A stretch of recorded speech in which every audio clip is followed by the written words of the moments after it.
My name is Eric Worre, and for almost 30 years I've been an entrepreneur, struggling at times, but ultimately succeeding.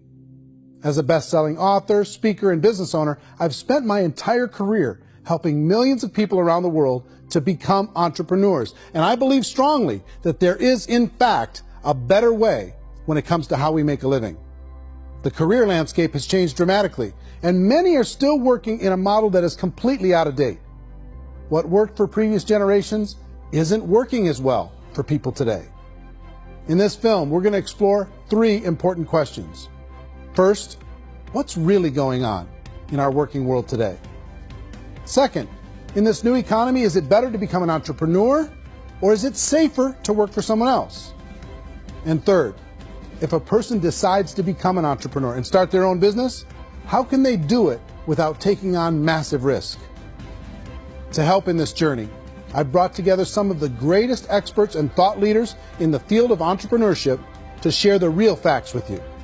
My intention is to give you new information that will allow you to make choices that are not limited by an old, outdated model. Let's start by understanding what's going on in our working world today.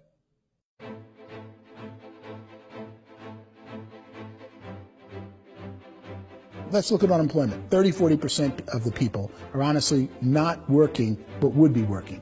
What our government does is if you haven't found a job in 6 months, we don't call you unemployed. We pretend you dropped out of the labor force. I've often said that unemployment, particularly structural unemployment, that's unemployment due to technological changes, is the first sign of economic growth.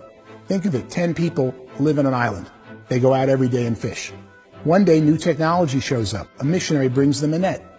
Now, using the net, one pilots the boat, one throws the net. 2 fishermen can do all the work 10 used to. That's a 500% increase in productivity, 2 doing the work of 10, in one day. You don't have to learn a lot to learn how to throw a net instead of throw a fishing line. The island's got a big problem, 80% unemployment. But the island still has all the wealth of the fish because the 2 people produce as much fish as 10 did. Now, of course, looking back in history, these changes used to take thousands of years. And during that time, we went into farming and transportation. Some of us became doctors and some teachers and lawyers, and we developed all these new professions and new manufacturing jobs.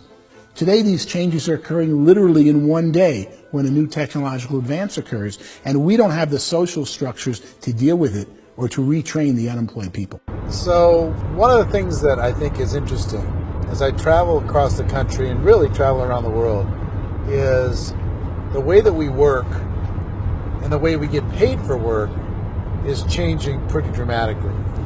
On a global basis, everything is being turned upside down because of the rapidly advancing technologies.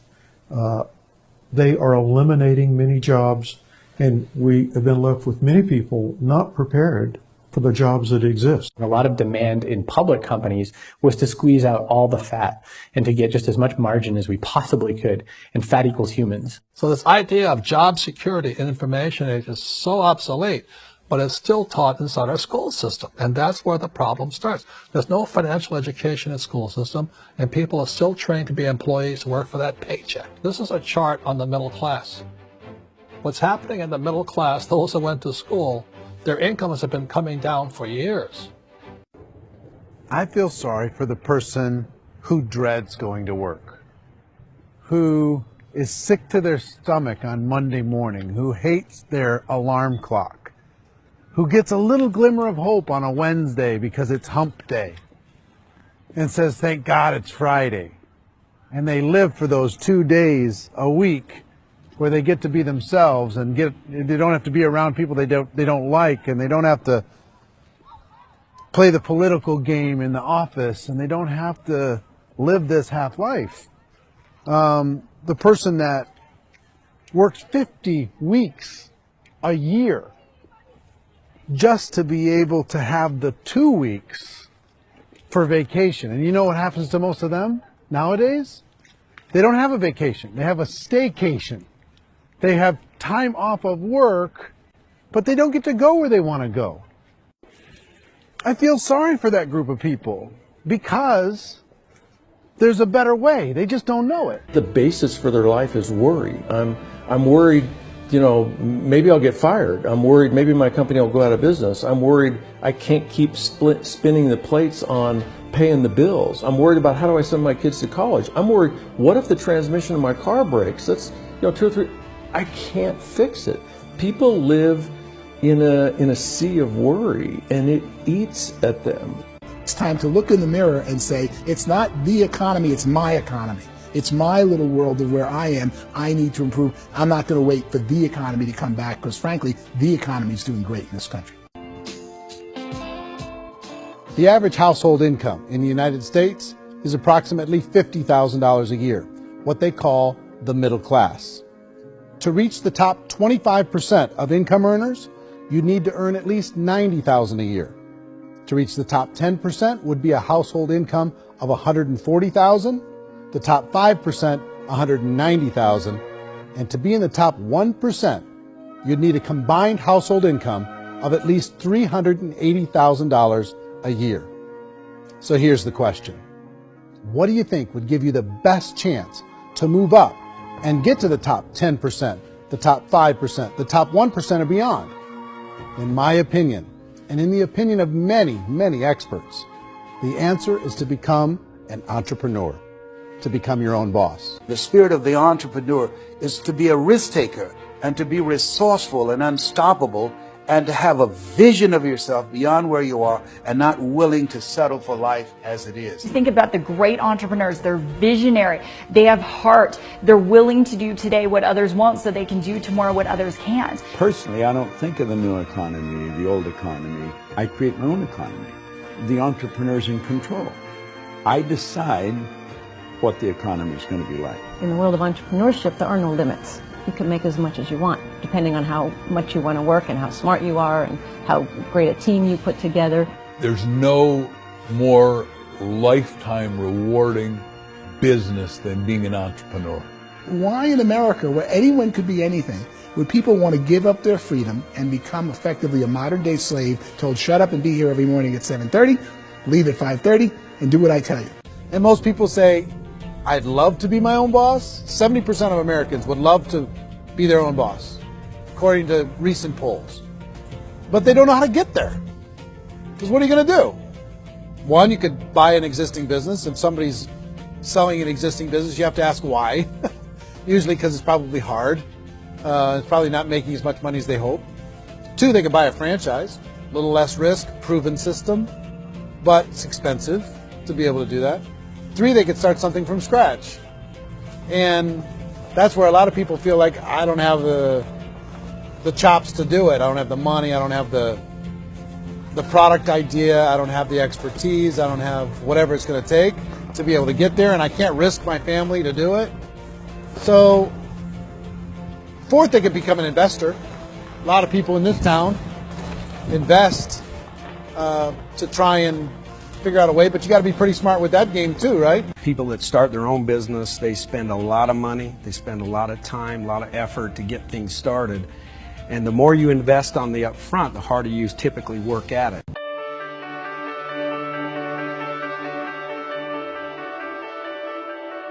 In our search for a better way to make a living, we've come to the conclusion that becoming an entrepreneur is actually safer than being an employee. And through our look at the entrepreneurial options, one particular path kept coming up from expert after expert. And I think most people will find it surprising because it's certainly a non-traditional business model. That model is for people to start their own business and become an entrepreneur through the creation of a network marketing business. Some people call it direct selling because the product is being sold directly from the manufacturer to the end consumer, cutting out the middlemen. Other people call it multi-level marketing, or MLM, because there are multiple levels of commissions paid. The most common term today is network marketing, because network marketing best describes using a large group of independent distributors, independent entrepreneurs, to move a product or service more efficiently. So my friend here, Donald Trump, and I, we always write about the network marketing industry. And the reason we support the network marketing industry is because it really is a business school for entrepreneurs. Because most people come out of school looking for a paycheck. Oh, that's terrible. I went to network marketing like that. I think if it didn't exist, we should invent it. It is that good. I think direct selling is a great way to do business today. It's very easy to get into that industry, and you can be self-employed, be, in effect, an entrepreneur. A traditional company will spend up to 50% of their total revenue on marketing. Network marketing companies use a different approach. Instead of having all that extensive marketing expense, they utilize a network of independent distributors to do the marketing for them. Now, why do they do this? First, because word-of-mouth advertising is so much more effective today than traditional media advertising. Second, some products need to be explained or demonstrated, and an independent salesperson can do that more effectively than an ad campaign. Third, it's completely efficient. The company only pays for the marketing of their product if a sale happens and not before. Imagine if Amazon allowed you to become an independent distributor and paid out 40% of its revenue to that distributor group. All you had to do as a distributor was recommend a product, and if a person bought it on Amazon, Amazon would take care of all the logistics, and you'd get paid for bringing the customer. Now imagine you got paid for every purchase that customer made for the rest of their lives. Well, Amazon doesn't offer this option, but network marketing companies do. 85% of all buying decisions in our society are made as a result of word of mouth or reputation. We're recommending things to each other all the time. You know, who's your dentist? Who's your doctor? Who's your lawyer? What detergent, are you using? What legal system are you using? What product are you using? We're talking to each other about the things that we love anyway. When you go into a big box retailer, you're lucky if the clerk looks you in the eye, much less gives you any detailed or accurate information about what you're purchasing. So of course, this personal information, this education coming from a friend, a neighbor, a relative, or even a stranger, but one who has experience with the product is extraordinarily valuable. As a matter of fact, network marketing can educate consumers probably better than any other form of marketing. It certainly can do better than advertising, because advertising usually has a certain hype to it, and you can only get limited information. So, network marketing trumps advertising. The keys to network marketing is providing an opportunity for the masses to get involved, providing an opportunity for the average person who doesn't have the resources to start their own business. All of this so far is fairly straightforward, but network marketing offers another benefit, and it's this benefit that makes it so interesting for entrepreneurs.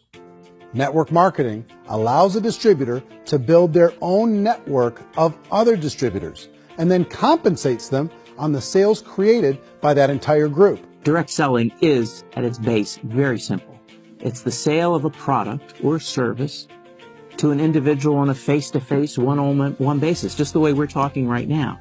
But there's an important element as well, and that's the offering in conjunction with that sale of product, the offering of an opportunity for someone to make something of themselves.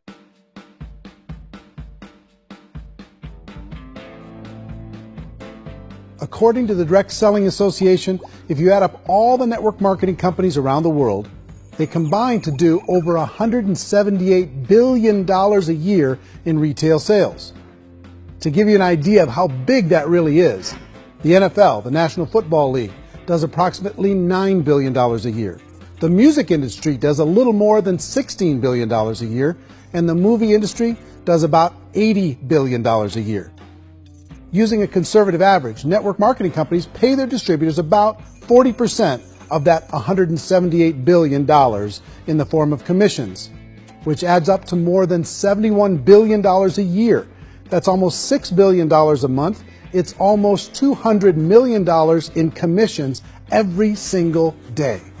So it's certainly working, and people are making serious money in network marketing. With the growth of the direct selling industry over the last 10, 15, 20 years, we've seen a broader understanding of the channel. We have seen more and more people getting involved in the business, so our penetration in the marketplace has increased, and thus the understanding in the marketplace of who we are has increased. And we've seen non-direct selling companies look at the direct selling model and say, something's going on there. People are making money, companies are being profitable, individuals are being motivated, product is being delivered to market. Maybe we should explore this. Some people think only the people at the top make money. Well, let's take a look at that as well. In the network marketing profession, there are roughly 500 people in the world who earn over $1 million a year. If you round that number up to $2 million a year, that adds up to about $1 billion a year. That takes the $71 billion paid out each year down to $70 billion. So where does the rest of the money go? The vast majority goes to part-time people making anywhere from a few $100s a month to many thousands of dollars a month. It goes to people who choose to make it a full-time career move and earning even more than that. Every day, people are using the money they earn through network marketing to pay off debt, have more fun, and improve the quality of their lives. Everyone I know in network marketing has been doing that since the 50s.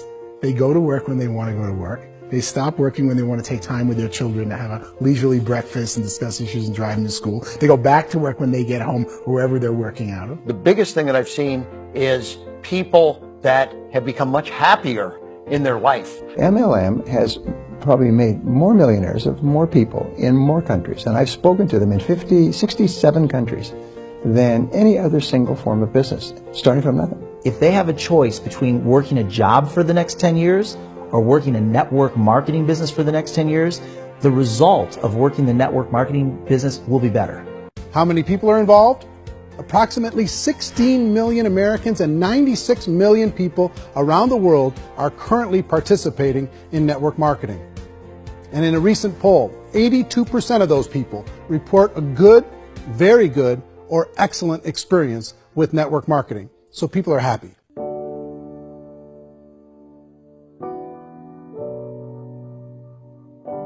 So I've taken a look at the network marketing profession and really tried to understand why so many people are confused as to the validity of this as a business. One is this pyramid shape. People get really messed up with this pyramid. Oh, it's one of those pyramid things. So I just think there are a lot of haters out there who really don't understand the industry and say, oh, it's a get-rich-quick scheme. It's a pyramid. Well, corporate America is a pyramid scheme. You know what I mean? It goes like this.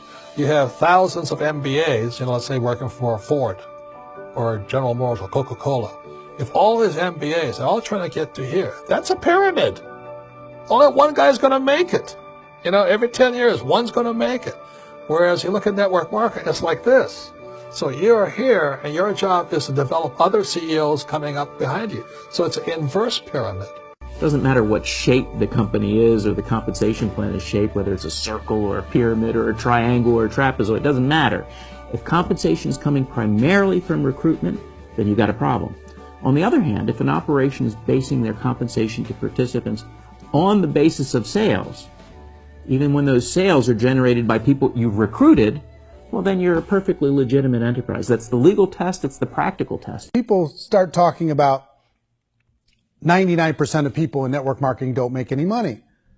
Well, we've talked about that over the course of this journey together. Almost $200 million a day is being paid out to network marketing distributors around the world. The naysayers, the people who say that it doesn't work, are usually the ones who just don't know how to make it work for themselves. And so they're giving you an opinion, and I tell people, don't confuse people's opinions with expertise, because opinions are free. And don't confuse sincerity with the truth, because people can be sincerely wrong. But here's the reality inside of network marketing. The vast majority of people that get involved in network marketing just become customers, and they get involved to be able to purchase product at a lower price. If you take Costco as an example, if a person goes into Costco and gets a membership to Costco so they can get a lower price on the product, we don't call that person a loser because they have a bunch of product that they walked out with a smile on their face. Yet when some people want to take a look at network marketing, they say, well, those people, they're just using the product and they aren't earning an income, so they must be a loser. They're not a loser, they're a happy customer. That's the vast majority of people that are involved in network marketing. Now, a smaller percentage of those people decide to go build a business. They earn $300 a month, $500 a month, $1,000, $2,000. That's the bulk of earnings in network marketing. And then there's the few that really decide to take it serious, really decide to build a large network, really work to make that network very, very productive. And those people make huge amounts of money and there's no cap.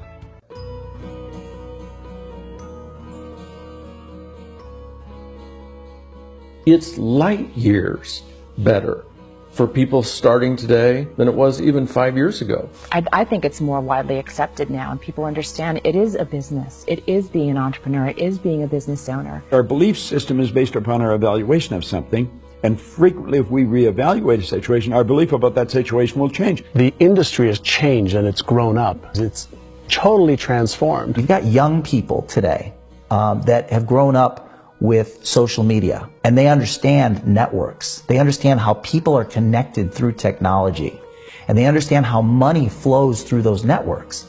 So when they see network marketing, they don't see it the way their parents saw it. It's like when they design a computer program, they design the program, then they run it, and then they go back through and they debug it. The MLM industry has been debugged. This is the day of being virtual, being able to run a business from your mobile phone. I mean, it's incredible. Companies are getting smarter. They're implementing more consumer protections. They're implementing more compliance training. They're doing more with respect to product research. If you do get involved and you make purchases of inventory, even on a voluntary basis, if you decide that this business is not for you, you can leave and have that inventory repurchased by the company. There's no other business that offers that kind of protection on a voluntary, self-regulatory basis.